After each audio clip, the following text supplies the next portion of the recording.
नमस्कार दोस्तों, मैं हूं संजीव त्रिवेदी। वैसे भी आजकल बहुत अच्छी स्थिति नहीं थी। जहां तक सियासत उत्तर प्रदेश की है उसमें भारतीय जनता पार्टी के नेतृत्व वाली सरकार की, क्योंकि अंदर खाने कुछ न कुछ चल रहा था जो कि दिल्ली दरबार तक पहुंच गया था।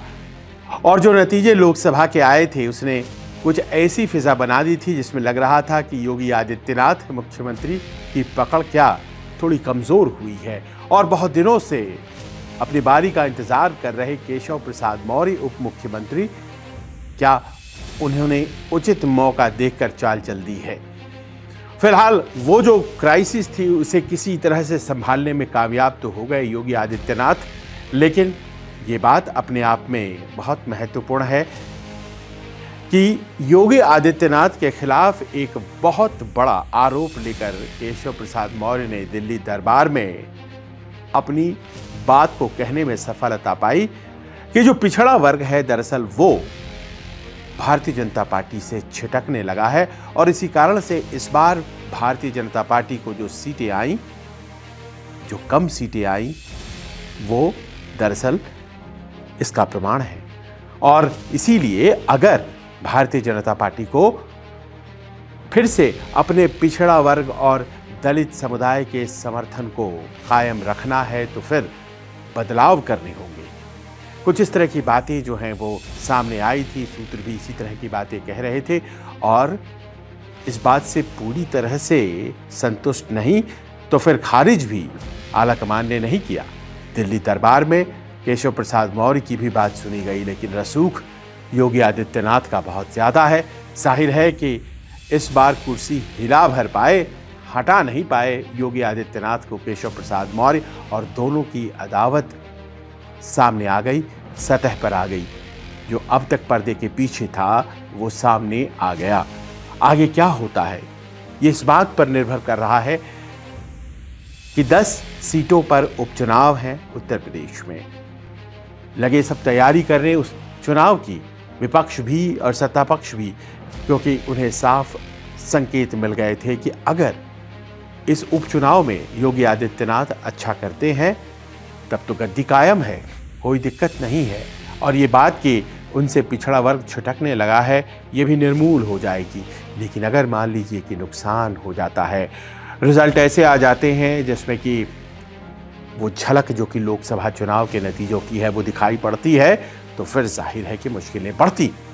अभी ये सब चल ही रहा था कि अचानक, जिसे कहते हैं बोल्ट फ्रॉम द ब्लू, एक बड़े झटके की तरह 13 मार्च को हाई कोर्ट इलाहाबाद के लखनऊ बेंच ने वो फैसला दे दिया, जिस फैसले के बाद उत्तर प्रदेश की जो राजनीति है वो कुछ इस तरह से गहमा गहमी भरी हो गई है, जिसमें कि आज शिक्षा निदेशालय का दफ्तर खुला रहा, छुट्टी के रोज भी तमाम बैठकें वहां हुई और इस बात की तैयारी हुई कि आखिरकार इस फैसले के आलोक में, जिसमें कि 69,000 शिक्षकों की बहाली को रद्द कर दिया है, कह दिया है कि नतीजे फिर से लेकर के आइए, परीक्षा दोबारा नहीं होगी, जो नतीजे हैं वही दोबारा से लेकर के आइए और 3 महीने के भीतर लेकर के आइए, अदालत ने कहा है।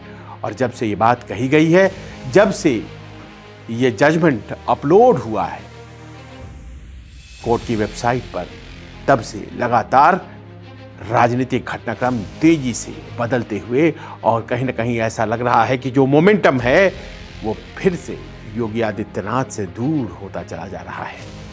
मामला क्या है करीब करीब आप सब जानते हैं, इसके राजनीतिक मायने क्या हैं वो हम आपको बताएंगे, लेकिन संक्षेप में मामले को भी ज़रा समझ लेते हैं कि साल 2019 में 69,000 सहायक शिक्षकों की बहाली के लिए वैकेंसी जो निकला, तो जनवरी में वो परीक्षा हुई 6 जनवरी को, और 2019 के जून में नतीजे भी आ गए। नतीजे आ गए और 5 साल बीत गए उन नतीजों में जो सामने आई बात, उसके हिसाब से जो बहालियां हुई उन बहालियों में आरक्षण की नियमावली जो है उसको पूरी तरह से पालन नहीं किया गया। कुछ वर्ग को लगा ऐसा, लोगों ने शिकायत हाईकोर्ट में की। ये मामला चलता रहा। बहुत ज़बरदस्त तरीके से लड़कों ने, अभ्यर्थियों ने इस बात का विरोध किया और कहा कि दरअसल हुआ ये है कि जो आरक्षण के लिए जो पर्याप्त नियम होते हैं, और ये नियमावली है 1994 की सेक्शन 3 क्लॉज 6 और फिर बेसिक शिक्षा नियमावली 1981, इसके तहत जिस तरह से आरक्षण को दिया जाना चाहिए था 69,000 शिक्षकों की बहाली में, वो नहीं दिया गया। तो इस पर प्रश्न ये हुआ कि कैसे नहीं दिया गया। तो बताया ये गया कि देखिए, ऐसा है कि कई बार ऐसा होता है कि जो लड़के ओबीसी समुदाय या वैसे समुदाय से आते हैं जिसको कि आरक्षण प्राप्त है, वो अगर सामान्य के बराबर नंबर लाते हैं तो फिर उन्हें सामान्य ही गिना जाएगा। और इसीलिए अगर उन्हें आप गिनते हैं आरक्षण वाले वर्ग में, तब फिर तो आरक्षण में जो लोग आते वो और पीछे चले जाएंगे, उनकी तो फिर मेरिट बनेगी ही नहीं। तो फिर ये कैसे हो सकता है? इसीलिए जिन्हें नंबर आया है सामान्य वर्ग के बराबर, उन्हें सामान्य कैंडिडेट माना जाए और इससे जगह बनती है वो तमाम नए लोगों के लिए, आरक्षित वर्ग के, जिनके लिए क्वालिफाइंग मार्क्स ज़रा कम होते हैं। इस बात को आंदोलन की शक्ल दी गई और लखनऊ के इको पार्क में बैठ करके लड़कों ने ज़बरदस्त आंदोलन किया। कई राजनीतिक दल वाले वहाँ गए भी, कई नहीं भी गए। आज जो गम दिखा रहे हैं उनके लिए संजीदगी दिखा रहे हैं, कई उसमें से ऐसे भी थे जो नहीं गए थे। लेकिन जो भी हो, अदालती जीत हुई। अदालती जीत भी आसानी से नहीं हुई, क्योंकि एकल पीठ जो इलाहाबाद हाई कोर्ट की बैठी थी उसने तो कह दिया था कि सही है, ऐसा नहीं हो सकता है, जो आरक्षित वर्ग के हैं वो आरक्षित वर्ग में ही रहेंगे, क्योंकि जो एलिजिबिलिटी एग्जामिनेशन होता है, जो क्राइटेरिया होता है जिसके बाद आप टीईटी की परीक्षा में, माफ़ करें, बेसिक शिक्षक की परीक्षा में, सहायक शिक्षक की परीक्षा में जिसके लिए वैकेंसी आई थी उसमें बैठते हैं, उसके लिए जो मिनिमम अर्हता होती है वो है कि टीईटी आप पास होने चाहिए। तो अगर टीईटी की परीक्षा यानी कि टीचर एलिजिबिलिटी टेस्ट की परीक्षा में आपने आरक्षण का लाभ लिया है, तो फिर यहाँ भले ही आपको सामान्य के बराबर के मार्क्स आ जाएं, आपको सामान्य के कोटे में नहीं रखा जाएगा, क्योंकि आपने जो शुरुआती एग्जामिनेशन था वहाँ तो आरक्षण का लाभ ले लिया। तो फिर बाद के एग्जामिनेशन में आप कैसे कह सकते हैं कि हम तो जी आरक्षण कोटे में आएंगे ही नहीं क्योंकि हमारा मार्क्स सामान्य का हो गया, क्योंकि शुरुआत में ही आपने आरक्षण का लाभ ले लिया। एकल पीठ ने ये फैसला दिया, कहा कि जी नहीं, आपको आरक्षण के कोटे में ही रखा जाएगा। लड़ाई और आगे बढ़ी तो फिर अब डिवीज़न बेंच कॉन्स्टिट्यूट हुआ इसी मामले पर।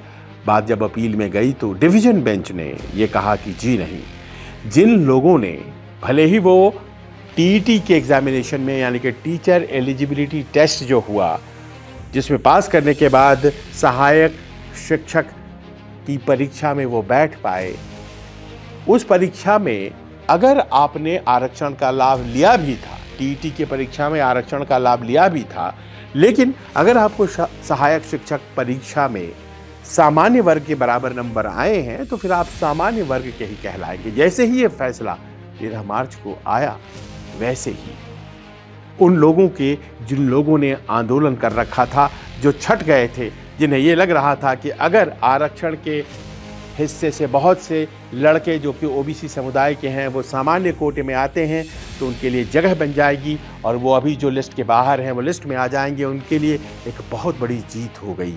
और इस तरह से आदेश जो हाईकोर्ट ने इलाहाबाद दिया है कि 3 महीने के भीतर आप निकाल कर आइए नई सूची और लोगों को नौकरियां दीजिए, ऐसी बात हो गई जो कि सरकार के लिए एक झटके की तरह है, योगी आदित्यनाथ के लिए एक झटके की तरह है। क्या योगी आदित्यनाथ पिछड़े वर्गों के रहनुमा नहीं हैं? हमेशा योगी आदित्यनाथ तो यही दावा करते हैं कि हर एक वर्ग के वो साथ हैं। भारतीय जनता पार्टी कहती है कि वो सबका साथ, सबका विकास में विश्वास करती है। तो फिर ऐसा कैसे हो रहा था, प्रश्न ये किया जाने लगा है। और ऐसा प्रश्न है ये जिसमें कि अपने भी साथ छोड़ रहे हैं। केशव प्रसाद मौर्य ने कहा ये पिछड़े वर्ग की जीत है, सामाजिक न्याय की जीत है। और साथ ही साथ अनुप्रिया पटेल जो कि लगातार विरोध करती रही हैं, भारतीय जनता पार्टी की हैं, लेकिन भारतीय जनता पार्टी के मुख्यमंत्री योगी आदित्यनाथ पर लगातार वो निशाने साधती रही हैं। उन्होंने भी कहा कि पिछड़े वर्ग के हितों की अनदेखी हो रही थी और अब ये फैसला जो आया है ये अपने आप में सबसे दुरुस्त फैसला है। अपनों का तो दबाव झेल ले सकता है आदमी, लेकिन उस राजनीतिक चैलेंज का क्या किया जाए जो कि अखिलेश यादव की तरफ से आ रहा है। और उन्होंने ज़बरदस्त तरीके से अटैक किया और कहा कि जो पिछड़े और दलित और अल्पसंख्यक है उनके हितों की रक्षा की जाएगी, पीडीए उपचुनाव भी जीतेगा। उन्होंने सीधे उसको जोड़ दिया उपचुनाव से और कहा कि सामाजिक न्याय की दिशा में ये एक बहुत बड़ा कदम, अदालत को धन्यवाद। मायावती जी ने भी इस बात को बहुत खुलकर कहा कि निष्पक्ष नहीं है राज्य सरकार। इस तरह से वो अपने भावों को व्यक्त करते हुए उन्होंने कहा कि ये बताता है कि आरक्षण लगातार लागू नहीं किया गया है यूपी में योगी सरकार के द्वारा। कांग्रेस भी आ गई मैदान में। मल्लिकार्जुन खड़गे जो कि दलित समुदाय से आते हैं, उन्होंने बड़ा स्पष्ट कह दिया कि लगातार कोशिश भारतीय जनता पार्टी की है कि वो ओबीसी एससी एसटी आरक्षण को उनसे दूर लेके जाए। राहुल गांधी का ये कहना है कि इस फैसले के बाद कुछ लोगों की नौकरियां जाएंगी और कुछ नए लोगों को नौकरियां मिलेंगी। जिन्हें नहीं मिली थी अब तक और जिन्हें मिलने वाली है उनके भी गुनहगार भारतीय जनता पार्टी वाले, और जिनकी नौकरियां जाएंगी उनके भी गुनहगार भारतीय जनता पार्टी वाले। हालांकि बेसिक शिक्षा जो विभाग है, निदेशालय उत्तर प्रदेश सरकार का, उसने कल ही जैसे ही यह खबर आई थी एक बयान जारी करके कह दिया था कि किसी के साथ अन्याय नहीं होने दिया जाएगा। लिहाजा कैसे अन्याय नहीं होने दिया जाएगा, इस बात का इंतजार है। बताया यही जा रहा है कि बड़ी बैठक रविवार को योगी आदित्यनाथ ने बुलाई है, जिसमें कि बेसिक शिक्षा निदेशालय के लोग मौजूद रहेंगे, महानिदेशक मौजूद रहेंगे और साथ ही साथ मुख्य सचिव रहेंगे, बेसिक शिक्षा मंत्री भी मौजूद रहेंगे और ये गहन मंथन किया जाएगा। लेकिन मंथन क्या किया जाएगा, अब तो अदालत का फैसला है। अदालत के फैसले के अनुरूप आपको काम करना है या फिर उसका विरोध करना है। और यहीं पर तो पेच है, क्योंकि सामने है उपचुनाव। अगर इस अदालती फैसले का विरोध करते हैं और मान लीजिए हाईकोर्ट का फैसला है, हाईकोर्ट इलाहाबाद के फैसले के खिलाफ सुप्रीम कोर्ट जाते हैं, जो कि सामान्य प्रक्रिया होती है। अमूमन कोई भी फैसला आपके खिलाफ आता है तो आप जाते हैं। तो अगर ऐसा किया जाता है तो माना यह जाएगा कि योगी सरकार क्या पिछड़ों के खिलाफ है, क्या ये उनके हितों के खिलाफ है। और ऐसे में जो विरोधी हैं, जो विपक्ष है, वो इस बात का फायदा उठाएगा। और अगर नहीं जाने का फैसला लिया जाता है, हाईकोर्ट के फैसले को लागू करने का फैसला लिया जाता है, तो फिर नई सूची 3 महीने के भीतर लानी पड़ेगी। और उसमें अभी जो फिलहाल बहुत से लोग नौकरियां कर रहे हैं, उस बहाली के जरिए जो 69,000 शिक्षकों की हुई थी, उसमें से कुछ लोगों की नौकरियां जाएंगी। कितनों की जाएंगी, हमारे पास जानकारी आ गई है। बेसिक शिक्षा निदेशालय ने आकलन किया है, एक प्रेजेंटेशन तैयार किया है। प्रेजेंटेशन जो कि कल मुख्यमंत्री योगी आदित्यनाथ को दिखाया जाएगा रविवार को। और उस प्रेजेंटेशन में बताया गया है कि लगभग 5 से 6 हज़ार लोग होंगे जो कि इस वक्त सहायक टीचर के तौर पर काम कर रहे हैं, जिनकी नौकरियां जाएंगी। जो सामान्य वर्ग से आते हैं उनकी नौकरियां जाएंगी और उनको नौकरियां मिलेंगी जो कि आरक्षित कोटे से आते हैं, क्योंकि जो आरक्षित कोटे वाले हैं उन्हें सामान्य वर्ग में लाया जाएगा। अर्थ ये हो जाता है कि कुआं और खाई के बीच चुनना है और योगी आदित्यनाथ क्या करते हैं ये देखना होगा। और ये सब कुछ जुड़ गया है जाकर के उत्तर प्रदेश में जो आने वाले दिनों में उपचुनाव होने हैं उससे। हालांकि भारतीय जनता पार्टी के लिए अच्छी बात हुई कि हरियाणा और जम्मू कश्मीर के उपचुनाव जो चुनाव होने हैं उससे उपचुनाव नहीं जोड़े गए, वरना अगर यही जुड़ गए होते तो ये तो बहुत बड़ा मुद्दा हो गया होता। लेकिन जो आने वाले दिनों में महाराष्ट्र और झारखंड के चुनाव होने हैं उससे तो जुड़ ही जाएगा मामला। तो फिर ऐसे में कौन सा रास्ता अपनाएगी योगी आदित्यनाथ की सरकार, ये देखने वाली बात होगी। देखने वाली बात ये भी होगी कि भले ही नई सूच निकाल दी जाए, लेकिन उस आरोप का क्या, जिसमें ये कहा जाएगा कि पिछड़े वर्गों का हित जो है वो अदालत के जरिए ही ले पाए लोग योगी आदित्यनाथ की सरकार के जरिए नहीं मिल पाई थी। ये तोहमत तो लग जाएगा। एक राजनीतिक प्रश्न खड़ा कर गया है अदालती फैसला, और जाहिर है कि आने वाले दिनों में योगी आदित्यनाथ को अपने तरीके से साबित करना पड़ेगा कि वो दरअसल हिमायती हैं पिछड़े वर्गों के हितों की। बहुत आसान सा एक यूँ कह सकते हैं कि हथियार अखिलेश यादव और राहुल गांधी को उत्तर प्रदेश में उपचुनाव से पहले मिल गया है और इसका भरपूर इस्तेमाल किया जाएगा, ये भी तय है। लेकिन अगर मान लीजिए कि अपना संतुलन बनाने में कामयाब हो जाते हैं योगी आदित्यनाथ, सियासी तौर पर इस चुनौती को मीट कर लेते हैं तो बात सही, वरना अगर इसका असर उपचुनाव पर होता है तो कहा यही जाएगा कि आने वाले दिन योगी आदित्यनाथ के लिए बहुत अच्छे नहीं होंगे। एक ऐसा फैक्टर ये अदालती फैसला बनकर के आया है जो आरक्षण के खिलाफ है भारतीय जनता पार्टी, इस भाव को बल देता है।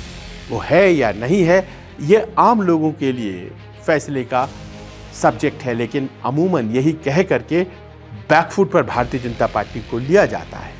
सुप्रीम कोर्ट ने जो फैसला SC ST आरक्षण में कोटे वाला दिया है, वंचितों में वंचित की पहचान वाला दिया है, उस पर अभी तक कोई कॉमन राय तो बन नहीं पाई थी और आरक्षण के सवाल पर ये एक दूसरा बड़ा चुनौती सामने भारतीय जनता पार्टी के आ गया है। सब खामोश हैं, केंद्रीय नेतृत्व भी खामोश है, लेकिन जाहिर है कि सियासत अपना आकार जबरदस्त तरीके से ले रही है और हर बीतता क्षण ये तय कर रहा है कि क्या आने वाले दिनों में जो राजनीति उत्तर प्रदेश की है वो अगड़े पिछड़ों की राजनीति होने जा रही है। क्या भारतीय जनता पार्टी का जो हिंदुत्व काट है वो धीरे धीरे कमजोर हो रहा है? ये तमाम ऐसे प्रश्न हैं जिस पर रहेगी नजर। आपको कैसा लगा ये न्यूज़ वीडियो, आप हमें अपने कमेंट्स के जरिए बताइए। आपके कमेंट्स बड़े महत्वपूर्ण हैं। आपको क्या लगता है, क्योंकि एक ऐसा मसला है जिस पर हमें लगता है कि सबों की अपनी अपनी अलग अलग राय है। नमस्कार, मैं हूं मानक गुप्ता। अगर आपको हमारा ये वीडियो पसंद आया हो तो इसे लाइक और शेयर जरूर करें, और हाँ, हमें सब्सक्राइब और फॉलो करना ना भूलें ताकि आप देश और दुनिया की कोई खबर मिस ना करें। तो जुड़े रहिए हमारे साथ और देखते रहिए News 24।